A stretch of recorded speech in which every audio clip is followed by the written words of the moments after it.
So the research has shown that we have way too many beta males in today's society and that the testosterone levels are plummeting in men. So why is this happening? Well, it's quite simple. The mainstream media has been pushing this low-fat BS plant-based diet on us for the past 40 years, and they're finally seeing the consequences.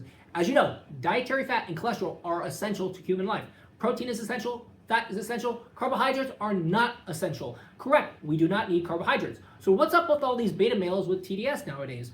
Well, I believe diet plays a role, and I'm going to prove it. In a 2014 study in the Journal of International Society of Sports Nutrition, the researchers analyzed the effects of an 11-week study of a very low-carb ketogenic diet on safety, blood lipids, and anabolic hormone status. They found that the total testosterone increased significantly in the very low-carb ketogenic diet compared to the Western diet.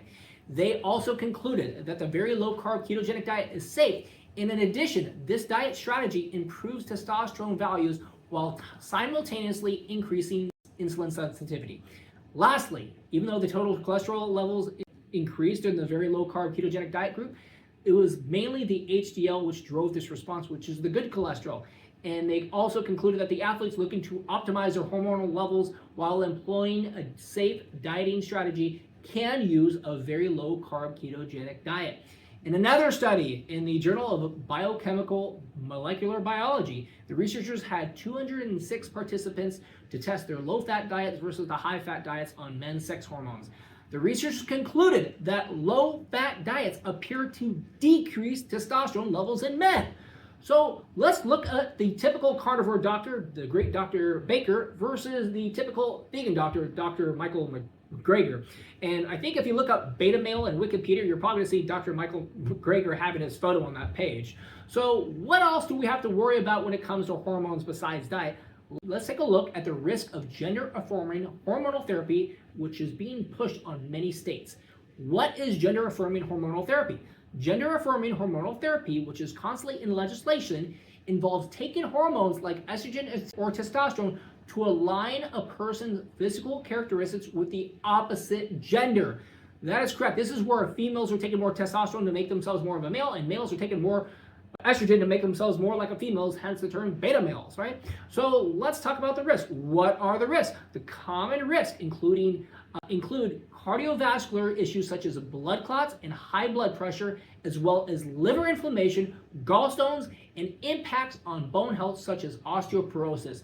But it gets even worse. Let's look at the mental health effects. In a recent study in 2024 in the Curious Journal, the researchers concluded that patients who have undergone gender-affirming surgery and therapy, hormonal therapy, are associated with a significantly elevated risk of suicide, which highlights the necessity for psychiatric support. So not only are you making your people weaker and sicker, you're making them kill each other. This is what these liberal states, and I want to say this for a reason. What are the states pushing gender-affirming hormonal therapy? Well, there's 11 that come to mind. California, Colorado, Connecticut, Illinois, Maryland, Massachusetts, Minnesota, New Jersey, New York, Vermont, and Washington. All of these states, what do they have in common? They're all blue states. This is why all these blue liberal states have been pushing this on our children. They're pushing this crap on our children, and they're making men weaker. And they're creating more beta males by pushing this hormonal therapy crap, and they're making men weaker with these low-fat BS plant-based diets. And we need more alpha male in today's society, such as we used to in 40, 50 years ago. And this is another reason to eat more meat and to eat more dietary fat. So folks, eat meat, train hard, and let's make America great and healthy again.